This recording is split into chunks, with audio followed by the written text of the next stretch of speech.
뉴스에 들어보니까 지금 폭염주의보가 이렇게 내려진 것 같습니다. 서울은 오늘 37도나 올라간다고, 그래서 여러 가지 건강에 참 주의를 해야 될 것 같습니다. 특별히 밖에서 이렇게 일하시는 우리 성도님들, 아주 더운 날씨에 일하시게 되는데 특별히 건강에 유의하시길 바랍니다. 지난 그러니까 일요일 날 밤부터 수요일 오전까지 필리핀 그 빵란 일로한 가모테 콘솔레 교회에 새 지역 교회들이 모여서 청년들을 위한 캠프를 했습니다.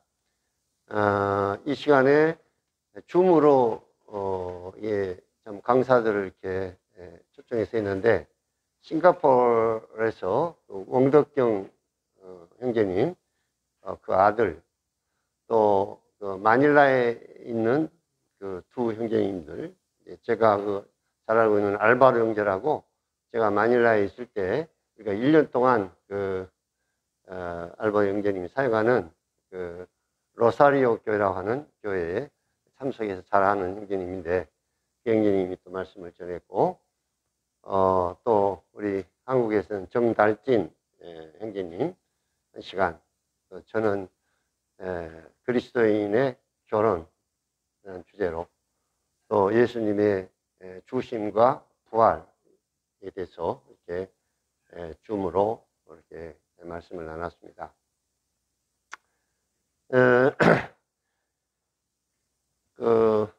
이 시간은 형제님들이 잘 알고 있는 복음 시간인데, 흔히 생각할 때 여러분들은 복음을 다 아니까 이렇게 가볍게 생각할 줄 모르겠습니다만은, 이 복음을 듣고 이 복음을 믿는 사람에게는 아주 놀라운 기적이 이제 일어납니다. 복음을 믿고 그 복음을 깨달은 자에게 어떤 기적이 일어나느냐? 죽었던 영혼이 살아나는 그러한 기적이 일어나고, 또 거듭나는, 새 생명으로 태어나는 거듭나는 이러한 기적이 일어나고, 영원한 생명을 얻는 기적, 또 하나님의 자녀가 되는 권세를 갖는 기적. 생각해 보십시오. 이러한 축복이 이 세상에 어디서 얻을 수 있는 그러한 복이 되겠습니까? 그래서 여러분과 저는 이 복음을 정확하게 알고 이 복음을 전해서 이 복음을 듣고 믿는 자들이 이런 놀라운 기적이 일어나고, 또 이 세상에서는 찾아볼 수도 없고 감히 상상할 수 없는 그러한 하나님의 놀라운 축복, 죽었던 자가 살아나고 거듭나고 영생을 얻고 하나님의 자녀가 되는 권세를 얻는 이 복음을 믿는 자에게 구원을 주시는 하나님의 능력이 되는 이 복음을 이 자리에 아직도 구원받지 못한 자들이 누구는 잘 모르겠습니다만, 또 구원받은 우리 성도님들 할지라도 복음을 들으면서 복음을 알고 복음에 대한 새로운 각성을 또 받으셔야 되고, 내가 복음을 전하지 않고 입을 좀 다물고 지금 살고 있다면 이런 이 복음을 통해서 형제님들이 새로운 각성을 받아야 될 것입니다. 왜냐하면 어찌 복음을 듣지 않으면 믿으리요, 전파하는 자가 없이 어찌 들으리요. 로마서 그런 말씀 있죠. 그래서 지금 동북교회가 매주 토요일 날 이렇게 복음을 줌으로 지금 전하고 있는데, 참 이 시대는 참 이러한 놀라운 이러한 복음을 그렇게 줌으로 전할 수 있는, 그 집에서 복음을 그냥 들을 수 있는 이런 놀라운 참 혜택을 누릴 수 있는 그런 이런 시대, 참 놀라운 시대에 우리가 살고 있습니다. 그래서 제가 이제 딱 보니까 한 17명, 16명, 17명 정도 이렇게 여기에 이렇게 들어오더라고요. 제가 마음이 아픈 것은 우리 형제자매들이 복음에 대한 관심과 열정이 가면 갈수록 식어져 가는 시대에 살고 있지 않느냐. 복음에 대한 관심과 열정이 식어져 가는. 복음을 전한다 해도 그 시간에 뭘 한 건 잘 모르겠습니다. 물론 여러분들이 나름대로 해야 할 시간도 있지만 이 중요한 하나님의 복음을 전하는 그 시간에 여러분이 함께 그 시간에 참여하고 또 기도하고 여러분 복음 집회 강사들 초청해서 여러분 구두자들 데리고 와서 성도들이 거기 집회 함께 참석하지 않냐면 나는 복음 다 아니까 뭐 참석 안 해도 돼. 그래가지고 구두자들만 쳐놓고 복음 전하면 어떻게 되겠습니까? 생각해 보세요. 그 시간에 동북교회가 함께 복음을 전하는 시간입니다. 강사, 전도자가 한 사람이 복음을 전하는 것이 아니라 여러분 모두가 다 마음을 합해서 기도와 관심을 가지고 그 시간에 복음이 전파되어지는 시간입니다. 그래서 여러분들이 토요일 날 이제 이번 주 김궁선교회 마지막입니다만은 또 복음을 전국적으로 잘 전하시는 전도자 형님들에게 부탁을 해서 동북교회가 이 춤으로 이 복음을 꾸준히 전해서 참 감사한 것은 우리 가족들, 형제자매 가족들 중에서 지금 복음 듣는 그 시간에 들어와서 복음 듣는 이런 분들이 지금 보니까 계셔요. 또 자매님들 그 화요일 날 시간에 우리 성교생님이 준비를 잘 하셔서 자녀 교육에 대해서 수년 동안 그 부분에 대해서 많은 말씀을 전하셨고 또 이런 형제님이십니다. 그래서 여러분이 자녀 교육, 어린아이뿐만 아니라 더 성숙한, 성장한 이런 청년 자녀들 둔 형제자매들 할지라도 그 줌에 들어오셔서 말씀을 듣고 내가 하나님 나에게 주신 이 자녀들을 어떻게 잘 키워야 될 것인가. 그냥 낳기만 하고 그냥 뭐 돈 들여서 좀 학교 보내고 뭐 핸드폰 사주고 뭐 이거 부모가 하는 거 아니잖아요. 부모 역할은 그거면 다 아니잖아요. 이 아이가 커서 구원받아서 하나님 영광을 위해서 어떻게 쓰임을 받아야 되느냐. 하나님 나에게 주신 귀한 생명, 이 자녀들이 이들의 생애를 통해서 하나님이 어떤 영광을 받으시고 하나님이 그들을 통해서 어떤 큰 역사를 이루느냐. 굉장히 중요한 일입니다. 예. 그래서 이런 좋은 시간이 이런 시대가 어느 시대에 있었습니까? 생각해 보세요. 이렇게 줌으로 딱 들어와서 편안하게 집에 앉아서 하나님의 말씀을 들을 수 있는 이런 특권이 어느 시대에 이렇게 있었습니까? 이러한 놀라운 은혜들을 주님이 우리 지금 형제자매들에게 베풀고 계시기 때문에 그런 부분들을 충분히 이렇게 생각하셔서 화요일 날은 우리 자매님들이 들어오셔서 열심히 배우시고 토요일 날은 온 성도들이 또 그 줌에 함께 참여해서 함께 그런 간절한 마음으로 참여해서 복음을 전하고 그렇게 해서 참 한두 영혼이라도 구원받으면 얼마나 참 놀라운 일이 되겠습니까? 어제도 그 남북교에서 세만 노트라고 혹시 형님들, 자매님들 들어보시는가 모르겠습니다만 복음을 전하고 있습니다. 줌으로. 예. 어쩌든지 복음을 전하려고 또 줌으로 이렇게 복음을 전하려고 애를 써서 복음을 좀 녹화해달라고 그래가지고 가서 복음을 이렇게 녹화를 하고 왔어요. 예. 그래가지고 그 줌으로 또 올려가지고 사람들이 복음을 이렇게 듣고 보니까 뭐 600회 또 뭐 1000회가 이렇게 넘는 이런 경우도 있었습니다. 그래서 보니까 예. 사람들이 들어와서 참 복음을 듣고 있구나. 줌을 통해서. 자, 우리 오늘은 이사야서 9장 6절 본문의 말씀을 보시겠습니다.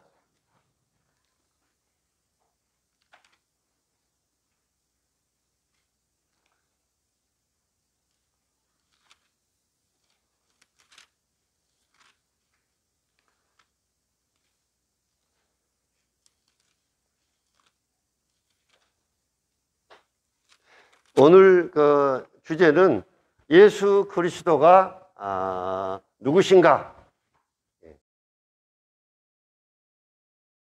누구신가? 9장 6절을 보시겠습니다. 이사야서 9장 6절.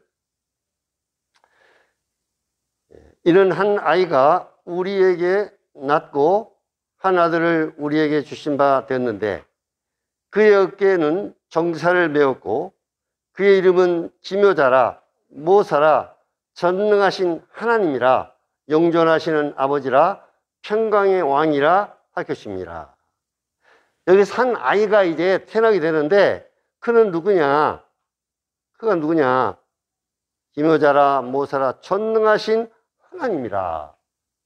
하나님이 인간의 몸을 입고 태어날 것을 BC 700여 년 전 이사야가 이렇게 예언을 하고 있습니다. 한 아이가 우리에게 낳는데 그는 전능하신 하나님이라 영존하신 아버지라 평강의 왕이라 이렇게 말씀하고 있습니다. 요한복음 1장에도 사도 요한도 태초에 말씀이 계시니라 말씀이 하나님과 함께 계셨으니 이 말씀은 곧 하나님이시라. 이 말씀이 육신이 되어서 우리 가운데 거하십니다. 이 말씀은 곧 하나님이시고 그 말씀이신 분이 누구냐? 바로 예수 그리스도라는 것입니다. 예수 그리스도.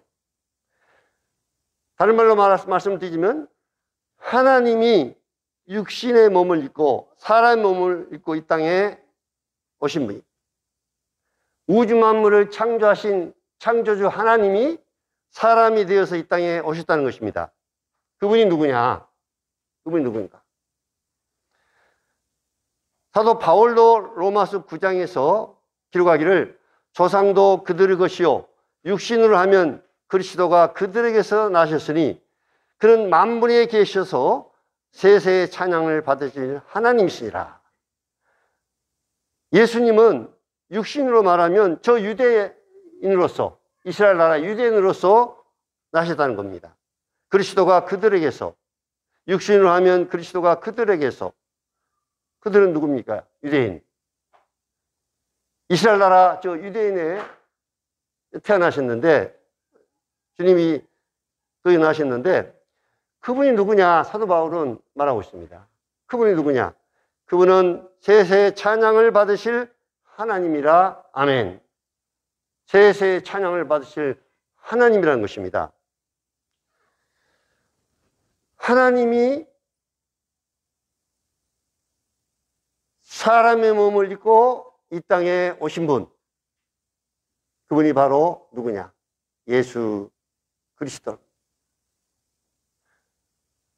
처음에 예수님 부활을 믿지 못하겠다고 했던 이 도마가 부활하신 예수님이 그에게 나타나서 네 손을 내밀어 옆구리 보고 손을 내밀어서 내 손에 못자국을 넣어라 하고 했을 때 이 도마가 부활하신 예수님을 보고 고백하기를 나의 주님이시오 나의 하나님이시니라 이렇게 고백을 하셨습니다.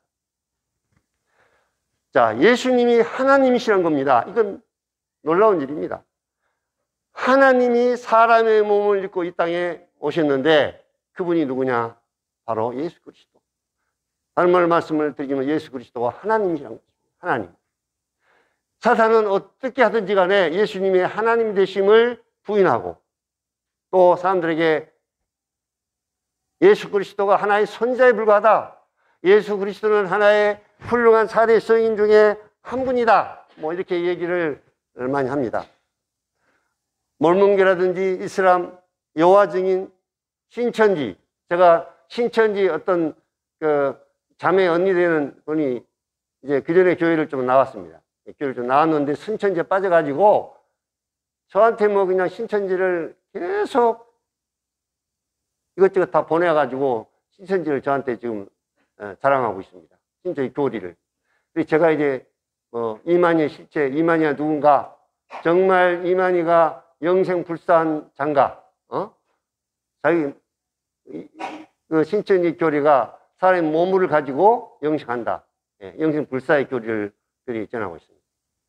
그런 허황한 것을 믿고 있는 그에게 예수님이 하나님이라고 이렇게 하니까 예수님이 왜 하나님이냐 하고 반문에 그 문자가 왔어요. 그렇게 이 이단들은 예수님이 하나님이심을 믿지 않습니다. 예수님이 하나님 되심을 믿잖아요. 예수님이 하나님이심을 부인하는 자들은 다 이단들입니다. 이단을 연구해서 알아볼 필요 없어요. 예수님의 인성과 신성을 부정하거나 부인한 자들은 그건 이단들입니다. 예수님이 하나님이 아니라고 생각을 해보십시오. 만약에 예수님이 하나님이 아닐 경우에는 어떤 결과가 나타나냐? 단순히 4대 성인 중에 훌륭한 분이다. 또 석가나 공자나 무하마드나 이런 종교 지도자들 중에 기독교를 창시한 하나의 종교 지도자 중에 한 사람에 불과하다. 하나님은 아니고, 또 예수님이 하나님이 아니라면 이분은 누구냐? 하나의 인간, 이 세상에 태어난 하나의 인간이라면, 이 세상에 태어났고 하늘에서 오신 분이 아니고 그분이 하나님이 아니라면 예수님도 아담의 후손 중에 한 분이고 예수님도 바로 죄인이 되는 것입니다. 얼마나 이건 끔찍한 일입니까? 예수님이 하나님이 아니라면 하나의 아담의 후손 중에 한 인간, 종교 창시자 중에 한 분, 이 세상에서 4대 성인 중에 훌륭한 중에 한 분. 그렇다면 예수님은 아담부터 물려받은 죄인이고 또 인류를 구원할 구원자가 될 수 있는 자격이 없는다. 왜냐하면 죄인이 죄인을 구원할 수 없어요. 자기도 죄인인데 어떻게 죄인들을 죄에서 구원할 구원자가 될 수 있겠습니까? 생각해 보십시오. 죄인이 아니야. 죄가 없어야 죄인들을 죄에서 구원할 자격이 있고 구원자지. 자기도 똑같은 죄인이면서 어떻게 죄인들을 구원할 수 있는 구원자가 될 수 있겠습니까? 그래서 예수 그리스도가 하나님이라고 하는 이 진리는 참으로 중요한 진리인 겁니다. 우리 기독교인들도 예수 그리스도가 하나님이라고 하는 이 믿음을 확실하게 믿고 알고 있어야 됩니다. 또 우리가 복음을 전할 때 예수님이 누구냐? 이분은 바로 하나님이시다. 이 우주 만물을 창조하신 창조주 하나님이시다는 이 사실을 우리가 복음 전할 때 분명하게 부도자들한테 전해야 되는 것입니다. 단순히 그냥 구원자, 하나의 인간. 저는 얼마 전까지만 해도 복음을 전할 때 그냥 인간 예수, 십자가에 우리 죄를 사해 주신 구원자이신 예수 그리스도, 그분에 대해서 많이 전했는데 이제 알고 보니까 예수님은 하나님이라는 사실을, 이걸 분명하고 확실하게 전해야 되겠다. 이게 얼마나 중요한 것인가. 예수 그리스도는 이 땅에서 태어난 분이 아니라 하늘에서 오신 분. 그분은 우주 만물을 창조하신 하나님.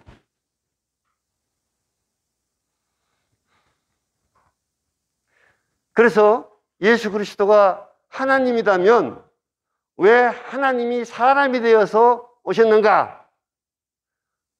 왜 우주 만물을 창조하신 하나님이 우리 비천한 인간의 이런 몸을 입고 이 땅에 오셨는가? 이 질문에 대한 대답은 정말 중요한 질문인 겁니다. 질문인 것이죠. 이 질문은 하나님이 왜 사람이 되어서 이 땅에 오셨느냐? 이 질문은 아주 중요한 질문이고 모든 인간들은 이 질문에 정확한 해답을 얻어야 되는 것입니다.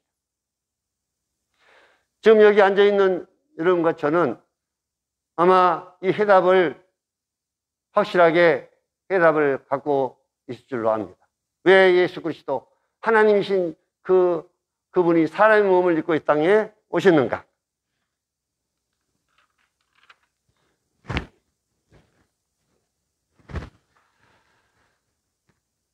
제가 참 하나님이 사람이 되어서 이 땅에 오셨다고 하는 이 놀라운 이 사실을 어떤 면에서 우리들이 감당할 수 없는 이게 사실인 것 같습니다. 어떻게 이 우주 만물을 창조하신 하나님이 우주에 충만하시고 아무런 시간과 공간의 제한을 받지 않으시는 그 하나님이 사람의 몸을 입고 사람이 되어서 이 땅에 오시는, 사람이 되어서 이 땅에 오시는. 오늘 또 이제 구원받은 지 얼마 안 된 자매님과 이제 말씀을 이제 교제하면서 이 하나님 우리 주님의 신성과 인성에 대해서 이렇게 좀 교제를 했는데, 만약에 자매님한테 얘기했어요. 자매님이 만약에 개미가 될 수 있는 능력이 된다면 개미가 돼가지고 그 개미의 모습으로 그 개미 세계에 들어가서 이제 개미가 돼서 개미 세계에 들어갔어요. 그런데 이 개미가 사람인데 개미가 되어서 오신 개미. 예. 예. 그걸 그 개미들이 몰라 부른 거예요. 이 개미는 사람이었대. 그런데 사람이 개미에 대해서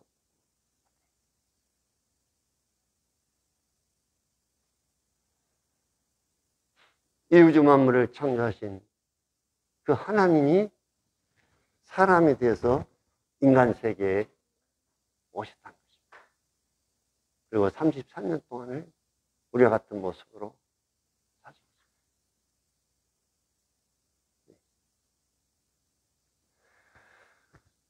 요한복음 1장을 또 보시겠습니다.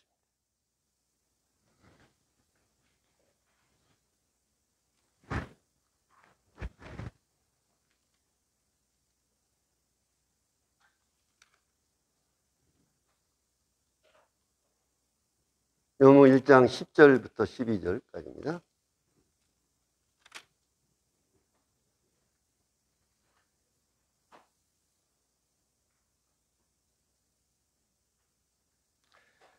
그가 세상에 계셨으며 세상은 그로 말미암아 지은 바 되었으니 세상이 그를 알지 못하였고 자기 땅에 오매 자기 백성이 영접지 아니하였으나 영접하는 자 곧 그 이름을 믿는 자들에게는 하나님의 자녀가 되는 권세를 주셨으니. 그가 세상에 계셨는데 그는 누구냐? 그로 말미암아 세상이 지은 바 되었다. 이 세상 만물을 창조하신 창조 주인이라는 것입니다. 창조 주인. 그런데 세상은 그 주인을 알아보지 못했고 자기 땅에 오매, 여기서 자기 땅이라는 말은요, 이 나나지에 보시면 자기 소유라 이렇게 나와 있습니다. 자기 소유.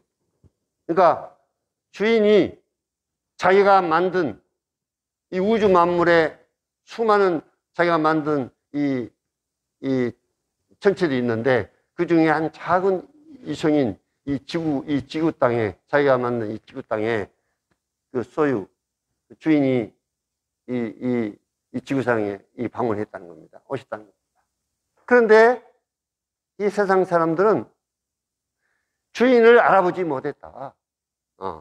주인이 이 땅에 왔는데도 불구하고 그 주인을 알아보지 못했다는 겁니다. 예.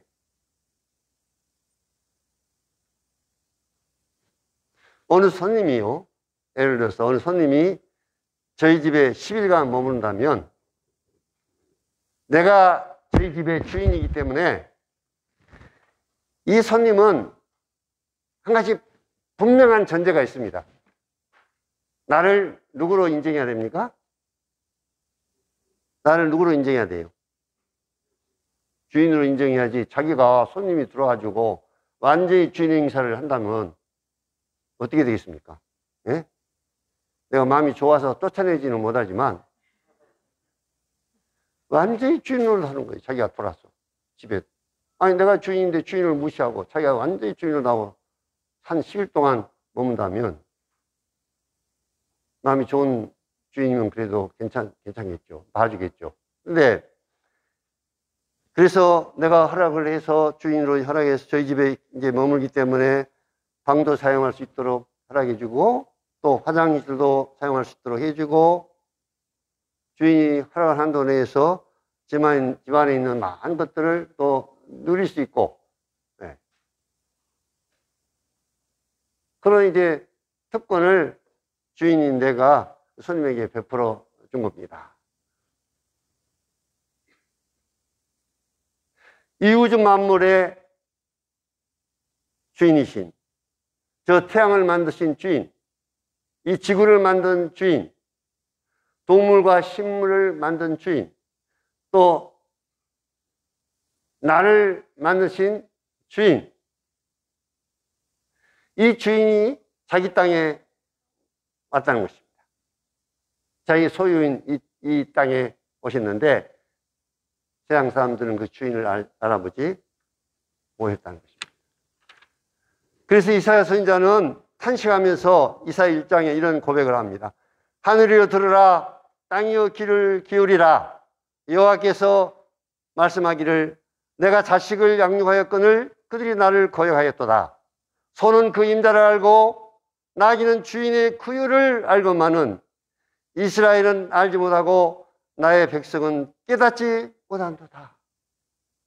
이 짐승들도 자기 주인을 알아보는데 이스라엘 백성들은 알지 못했다는 겁니다.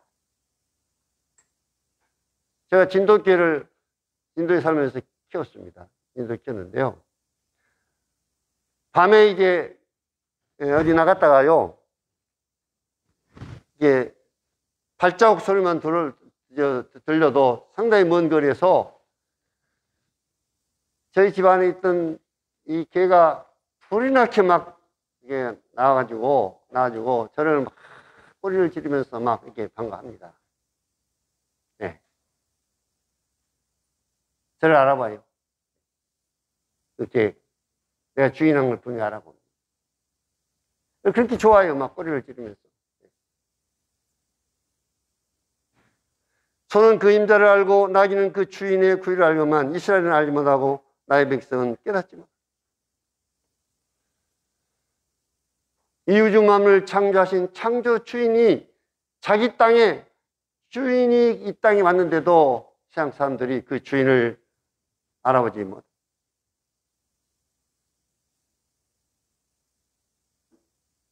그래서 사람들은 이제 자기가 주인인 양, 자기가 주인이 돼서 자기가 주인으로다고 살아가고 있다. 이것은 바로 무슨 뜻이냐면요, 자기가 주인이란 말은 자기가 하나님이라는 뜻입니다. 네. 하나님 인정하지 않고 진짜 주인도 인정하지 않고 자기가 주인이 돼서 이제 자기가 하나님이 돼서 자기 마음대로 인생을 살아가는 것입니다. 이것은 어떤 죄와 같냐면요, 사탄이 최초로 범죄했을 때 하나님 자리에 올라가서 하나님을 반역한 그러한 반역죄를 사탄이 처음에 지었고, 또 사탄의 게임을 받은 우리 아담, 일일조상의 아담도 네가 이것을 먹으면 하나님처럼 되겠다 하는 그런 말을 들었을 때 선악과를 따먹고 자기가 하나님 자리에, 자기가 하나님 주인 자리에, 결국은 선악과, 하나님과 인간과의 넘어서는 안 될 그 선을 넘어서고 자기가 주인 자리에 이제 올라가게 된 것입니다. 하나님 무시하고 내가 이제 하나님이다, 내가 나의 주인이다. 그렇게 해서 인간이 최초의 타락한 천사가 자기가 주인으로다고 살았던 그 죄에 빠져서 하나님을 반역한 반역죄에 빠져서 지금 살아가고 있는 것입니다.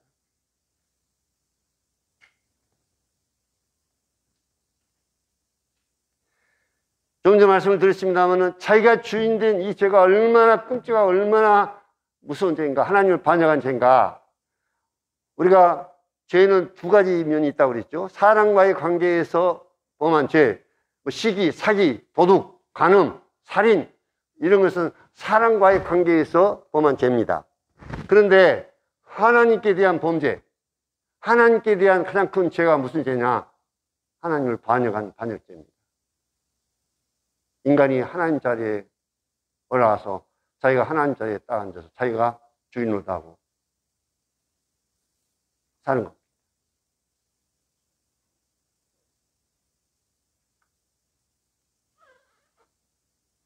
그래서 우리는 이 우주 만물의 창조주가 누구인지, 하나님이 인간이 되어서 이 땅에 오셨는데 그분이 누군지, 이분이 정말 하나님이 인간이 되어서 오신 이분이 바로 우주 만물의 주인이고 너와 나의 주인이다. 이 주 되심을 우리가 복음 전할 때 분명하고 확실하게 전해야 돼요. 이걸 전해야 됩니다. 왜 하나님이 사람이 되어 이 땅에 오셨느냐? 만물의 주인이기 때문에 이 주인으로 이 땅에 오신 거예요. 그래서 로마서 10장 9절 차주 제가 이제 말씀을 합니다마는 네가 만일 예수를 주로 시인하고 하나님께서 그를 죽은 자 가운데서 살리신 것을 내 마음에 믿으면 네가 구원을 얻는다.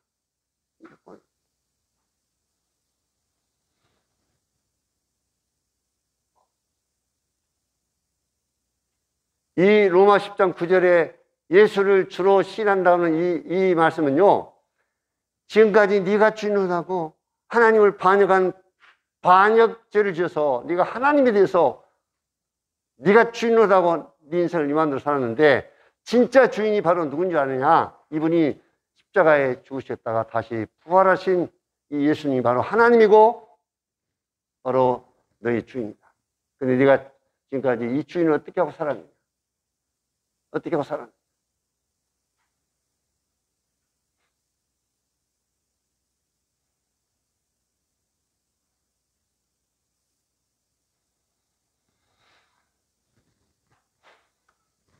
얼마 전에 구두자한테 복음을 전하면서 제가 몇 가지 질문을 했습니다.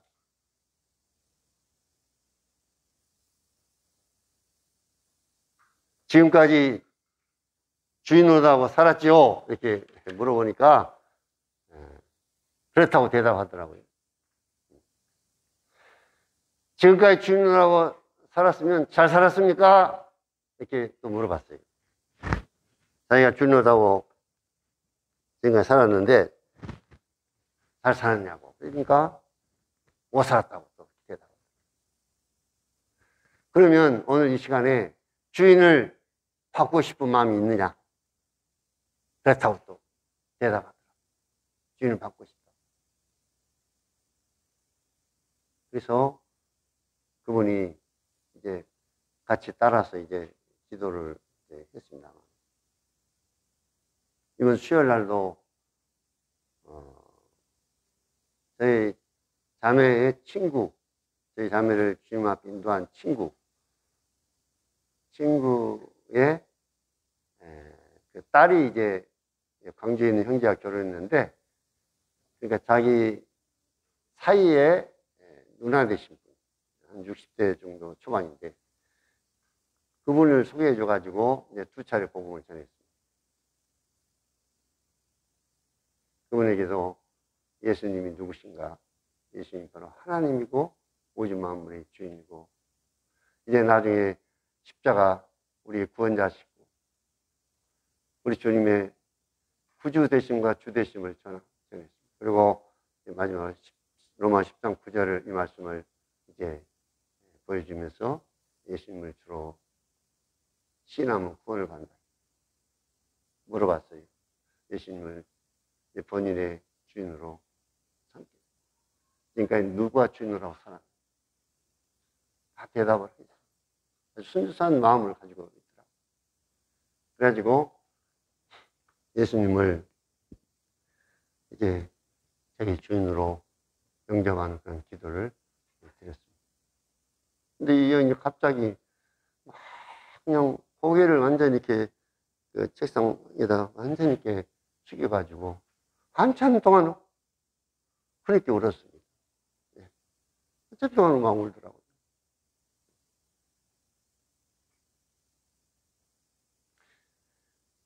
우리 사람들은 이 예수님의 창조 주 되심에 굴복하지 아니하고 자기가 주인으로 하고 지금까지 산 죄를 회개하고 이 참 주인 앞에 굴복하고 그 주인을 자기의 주인으로 모시기까지는 얼마나 마음이 낮아야 되고, 그렇잖아요. 누가 내가 내 인생의 주인인 줄 알고 지금까지 살았는데 뭐 다른 주인이 있다고 다른 주인이 진짜 뭐 주인이라고 이렇게 얘기를 했을 때 그 사람들이 그걸 이해가 됩니까?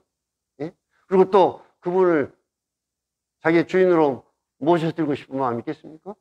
또 그분을 자기 주인으로 모신다면 나는 이제 내 인생이 뭐냐, 내가 내 마음대로 살 수도 없고 내가 하고 싶은 대로 살 수도 없고, 그럼 그분이 주인이라면 그분 말 듣고 이제 주인이니까 살아야 되는데 쉽게 결정을 할 수 없습니다. 그렇게 하지도 않고요.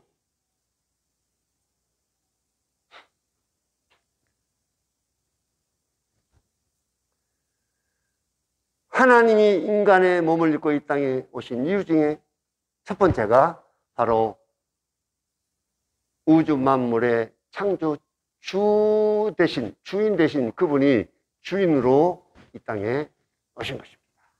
그래서 인간들은 반드시 하나님이 인간에 오신 예수 그리스도를 자기 자신의 주인으로 모셔드려야 되는 것입니다. 두 번째, 하나님이 인간이 되어서 오신 두 번째 이유는 우리 베드로전서 2장 24절을 보시겠습니다.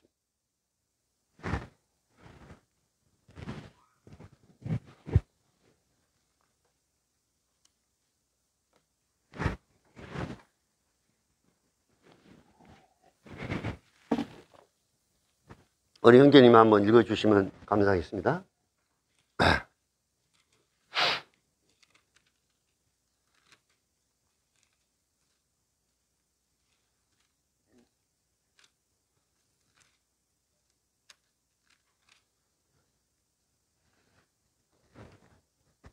베드로전서 2장 24절입니다.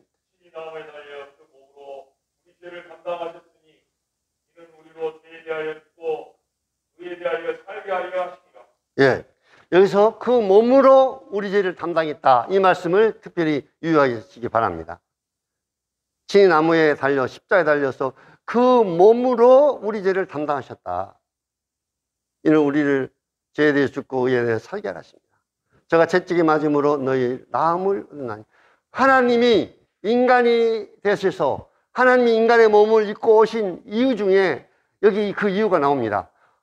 우주 만물을 창조하신 하나님이 왜 사람이 되어서 사람의 몸으로 이 땅에 오셨느냐, 그 이유, 그 몸으로 우리 죄를 담당하기 위해서. 그 몸으로 우리 죄를 담당하는 것, 그 담당은 그게 쉬운 일이겠습니까? 생각해 보십시오. 우리가 우리 주님의 십자가의 고난과 사랑과 은혜에 대해서 우리가 예배 때 감사를 많이 드립니다. 그 몸으로 죄를 담당.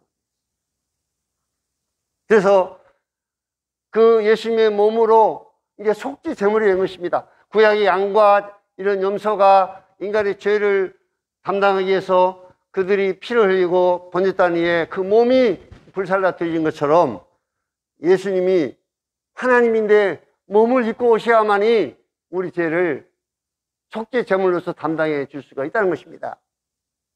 또 몸이 없으면 죽을 수가 없어요. 죄의 싹은 사망이라고 말씀하셨기 때문에 죄값을 갚는 길은 어떤 다른 길이 없습니다. 죄값을 갚는 것은, 죄의 싹은 죽음이니까 죽음만이 우리 인간의 죄값을 지불할 수 있는 길이기 때문에 하나님이 인간의 몸을 입고 죽어야만 되는 거예요. 죽음으로 그 죄값을 지불하신 것입니다. 죽음으로. 또 몸이 없으면 피를 흘릴 수가 없습니다. 예배 때에도 우리가 주님의 보혈에 대해서 감사를 드렸습니다마는 육체의 생명은 피에 있음이라 내가 이 피를 너에게 주어 단에 뿌려 너의 생명을 위하여 속하게 하였나니 생명이 피에 있으므로 피가 죄를 속하느니라. 피는 생명이고 그리고 그것은 죽음이고 그것은 죄값을 지불한 것입니다. 이 피라고 하는 것은 생명이에요. 생명이 지불됐다는 겁니다. 피를 냈다는 말. 죄값을 피라고 하는 생명이 피가 흘려짐으로 그 죄값을 지불했다. 한 생명의 피를 흘림으로. 그 뜻입니다. 피를 흘렸다는 것은 죽어야 되잖아요. 염소와 송아지의 피로 아니하고 오직 자기 피로 영원한 속죄를 이루사 단번에 성소에 들어가셨느니라. 영원한 속죄. 우리 주님이 십자가에서 흘리신 그 보혈로 영원한 속죄를 이루셨다는 것입니다. 그러기 위해서 하나님이 사람의 몸을 입고 이 땅에 몸을 입고 오셔야 합니다. 아들 낳으리니 이름을 예수라 하라. 이는 그가 자기의 백성을 그들의 죄에서 구원할 자이십니다.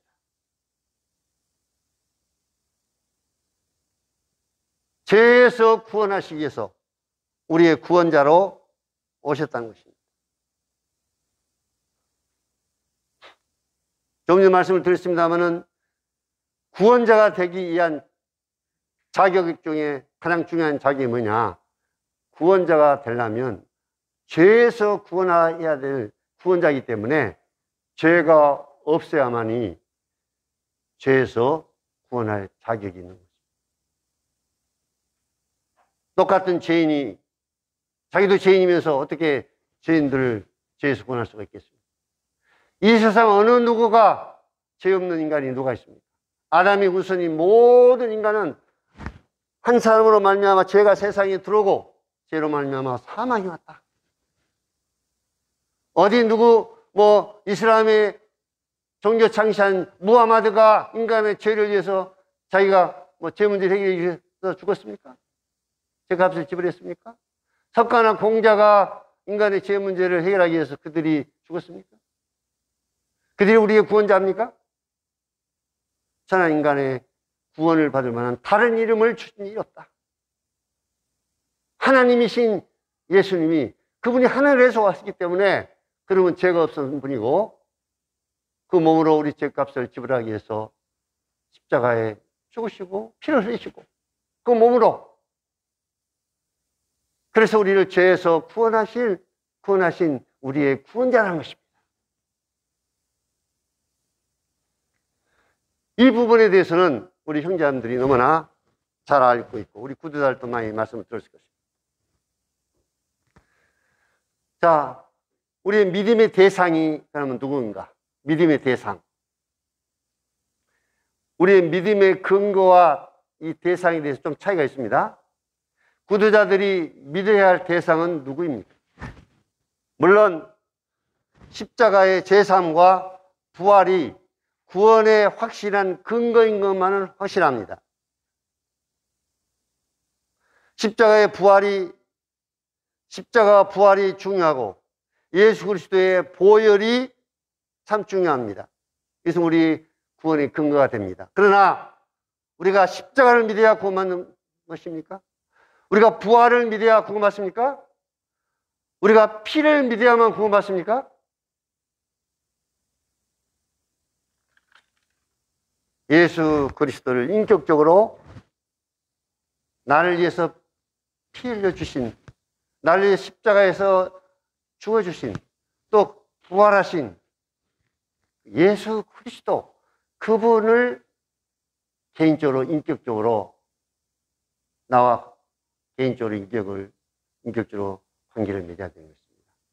그래서 믿음의 대상은 어떤 다른 것이 아니라 바로 예수 그리스도, 그분입니다. 그러니까 우리가 복음을 전할 때 예수님을 소개하고 예수님 그분을 영접하도록, 어떤 분은 예수님 십자가에 죄를 다 사해 주신 것을 믿으면 구원받습니다. 어떤 또 복음 전하는 분들이 그런 말씀을 들은 걸 제가 들어봤습니다.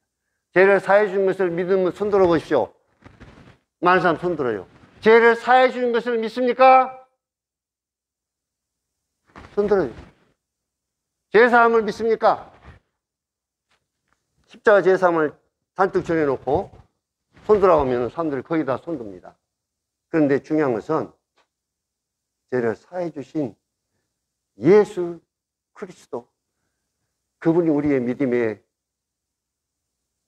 대상이지 어떤 다른 것이 우리의 믿음의 대상이 될 수 없습니다. 물론 십자가도 중요하고 제사도 중요하고 보혈도 중요하고 부활도 중요합니다만은, 그러나 그것은 우리 믿음의 중요한 근거이지 믿음의 대상은 예수 그리스도 그분 자신입니다. 그래서 제가 안타까운 것은요, 오늘날 이 복음을 전하는 형님들 복음을 들으면서 안타까운 것은 예수님에 대해서 좀 많이 전했으면 좋겠다. 예수님에 대해서. 어떤 사람이 내가 여행을 하려고 왔는데 일본을 갈까 한국에 갈까 이렇게 이제 아직 선택을 못하고 있다면, 내가 한국에 한국에 구경하도록 오도록 하려면 뭘 설명해 줘야 되겠습니까? 한국에 오려면 비행기를 타고 오고 또 배를 타고 가면 한 달 이상 걸리고, 비행기를 타고 가면 그래서 어떤 공항에서 내리고, 이렇게 가는 길 비행기 타고 가고 배 타고 가고, 자, 이런 것만 잔뜩 얘기하고 한국에 대해서, 한국이 어떤 나라인가, 한국에 대해서 잘 알려주지 않으면 한국을 모르니까 한국을 가고 싶은 마음이 있겠습니까? 한국 가려면 한국을 알아야 되잖아요. 예수님을 믿으려면 그 예수님이 어떤 분인가, 그 예수님에 대해서 우리가 복음을 전할 때 많이 전해야 됩니다. 많이 전해야 돼요. 자, 복음은 모든 믿는 자의 구원을 주시는 하나님의 능력. 어떤 사람이 어떤 내용을 전하든 그것을 믿으면 구원을 받는다면 그 복음입니다. 진짜 복음. 복음은요, 그 복음을 믿는 자에게 구원을 주시는, 복음은 그 순간 그 복음을 믿으면 구원을 받아요. 그런데 어떤 내용을 잔뜩 전하지만 그 내용을 믿는다 해서 그것이 즉시 구원받는 것이 아니라면 그것은 진정한 의미에서 복음은 아닙니다. 복음을 위해서 필요한 여러 가지 역사적인 사건이라든지 이런 것들을 잔뜩 전하지만 복음을 믿어야 할 대상에 대해서는 그만큼 전하고, 잘 전하지 않고 다른 것에 있어서 잔뜩 많이 전하면 생각해 보십시오.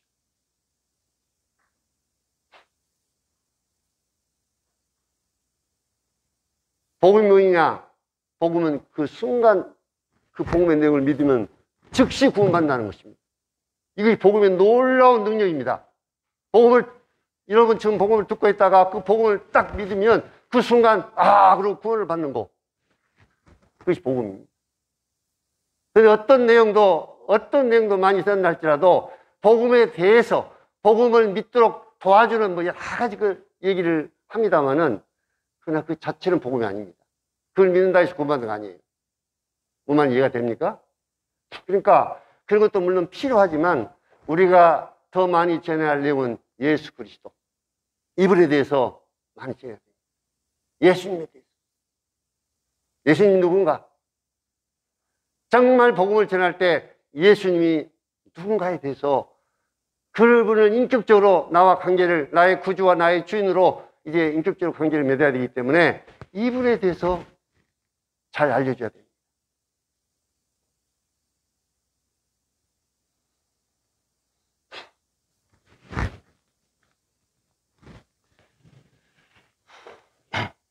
예수님이 부활하지 않았다면 예수님은 하나님의 아들이라고 하는 증거를 확신할 수가 없습니다. 또 예수님 부활하지 않았다면 고린도전서에 너희 죄가 여전히 있을 것이다. 그렇게 말씀하셨습니다. 부활하지 않았다면 예수님.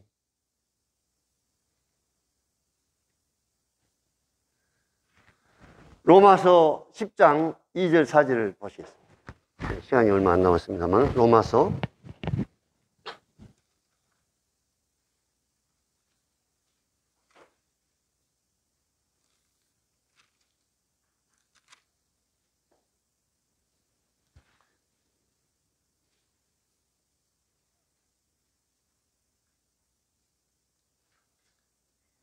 내가 증언하노니 그들이 하나님께 열심히 있으나 올바른 지식을 따른 것이 아니라 하나님의 의를 모르고 자기 의를 세우라고 힘써 하나님의 의에 복종치 아니하였느니라. 그리스도는 모든 믿는 자에게 의를 이루기 위하여 율법의 마침이 되십니다. 특별히 사도 바울이 이 로마서 9장, 10장, 11절에 유대인에 대해서 특별하게 이제 말씀하고 있습니다. 유대인들은 하나님의 의를 모르고 자기 의를 힘써 세우려고 하나님의 의를 오히려 개정하는 자가 됐다.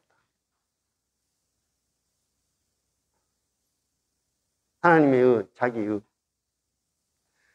이사야에서 보면 자기 의는 어떤 거냐? 대저 우리는 다 부족한 자 같아서 우리의 의는 다 더러운 옷과 같다. 우리는 다 쇠폐함이 잎사귀 같으므로 우리의 죄악이 바람과 같이 우리를 몰아가나이다. 우리의 의가 무엇과 같다고요? 더러운 옷과 같다는 겁니다. 이런 의를 가지고 어떻게 우리가 하나님 앞에 의로울 수 있겠습니까? 하나님 앞에 자기를 가지고 나갈 자가 누가 있겠습니까? 하나님의 의는, 하나님이 옳다고 인정해 주는 그 의는 곧 이때에 자기의 의로움을 나타내사 자기의 의로우시고 또한 예수 믿는 자를 의롭다 하십니다.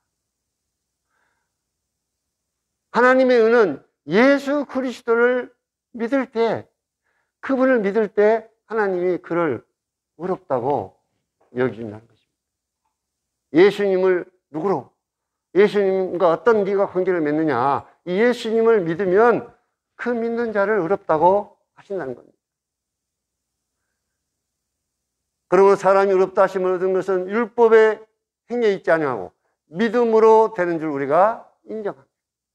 유대인들은 자기의 율법을 지켜서 자기 의를 세우려고 하나님 의를 오히려 대적했던 이런 자가 됐던 것입니다.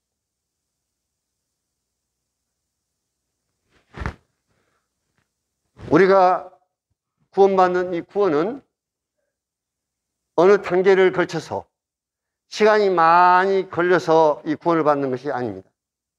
구원은 그 순간 믿을 때 구원을 받는 것입니다. 이게 놀라운 하나님의 능력입니다. 순간 그 복음을 깨달을 때 구원을 받는 겁니다. 그래서 한 강도가 십자가에 달린 상태에서 예수여 당신의 나라에 임하실 때 나를 생각하소서. 예수께서 이르시되 내가 진실로 내게 이르노니 오늘 네가 나와 함께 낙원에 있으리라. 오늘 네가 나와 함께 낙원에 있으리라. 한 강도는 죽는 순간에 예수님을 믿음으로 구원을 받았습니다. 이 복음은 믿는 자에게 구원을 주시는 하나님의 능력이 된 것입니다.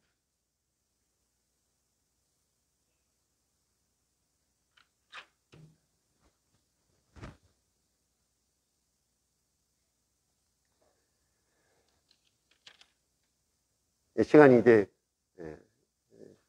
다 됐습니다. 예수님을 개인적으로 영접하는 것이 왜 중요하느냐? 예수님 그분 자신을 아들이 있는 자에게는 생명이 있고 아들이 없는 자에게는 생명이 없느니라. 자, 아들이 있으면 생명이 있고 아들이 없으면 생명이 없는 자라는 것입니다. 그러면 아들이 내 안에 있으면 어떻게 해야 됩니까? 내 안에 아들 예수 그리스도가 내 안에 있게 하려면 어떻게 해야 돼요? 그분을 회개하고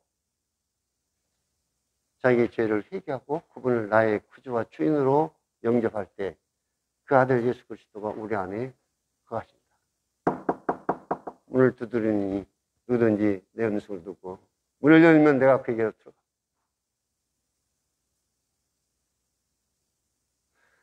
또 구원의 확신을 얻는데 이 감정 이 부분이 상당히 장애를 갖습니다.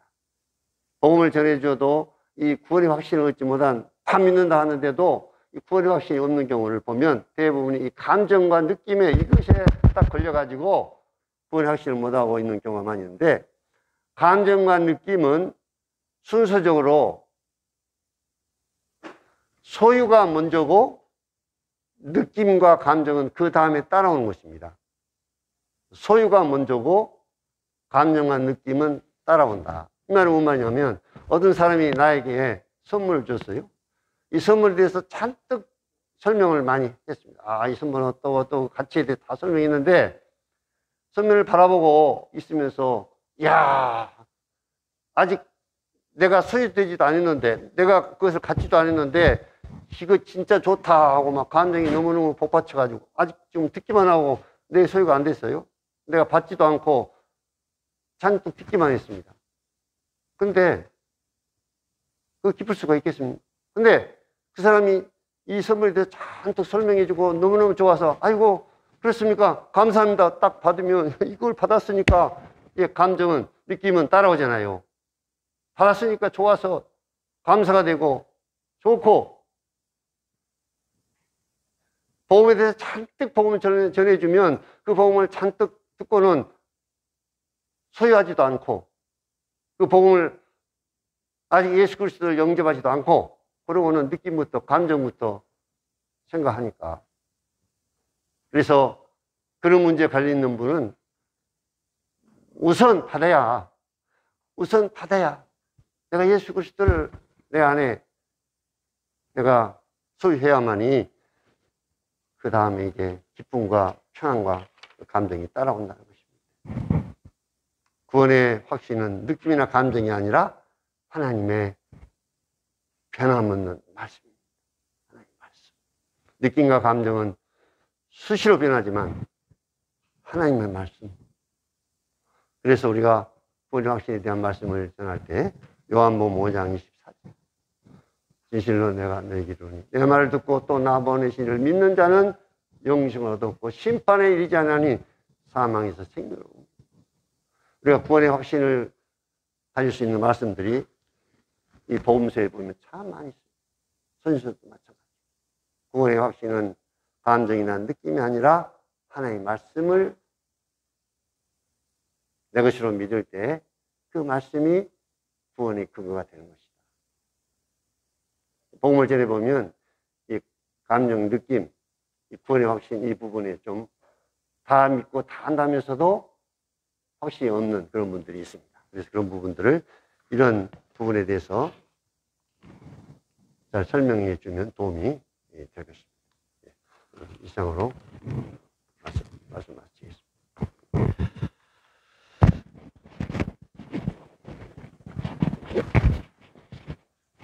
기도. 그러한 기도 시간을 갖겠습니다. 아버지 하나님, 우리 중에 아직도 구원을 받지 못한 자들이 있습니까? 그들 불쌍히 여겨 주십시오. 하나님이 사람이 되어 이 땅에 오신 예수 그리스도, 그분이 나의 주인이시고 나의 구원자시고 이 놀라우신 예수 그리스도를 인격적으로 믿을 수 있도록, 소유할 수 있도록 은혜를 베풀어 주시기를 기도합니다. 또 구원받은 저희들 이 놀라운 이 복음을 죽어가는 수많은 불쌍한 영혼들에게 담대히 전할 수 있도록 아버지 하나님, 동국에 사랑하는 형제자매들 다시 식었던 복음의 열정을 일으켜 주시고 저 불쌍한 영혼들을 바라볼 때 불쌍히는 마음들을 일깨우셔서 어쩌든지 우리 주위에 있는 죽어가는 또 가족, 자식들 이 생명의 복음을 전하도록 성도들을 일깨워 주십시오. 광주 동국교를 통해서 이 놀라운 구원의 역사가 끊임없이 일어날 수 있도록 이 복음의 능력이 역사하도록 성령님께서 강력하게 역사해 주셨기를 기도합니다. 주 예수 그리스도 이름으로 기도를 드리옵나이다.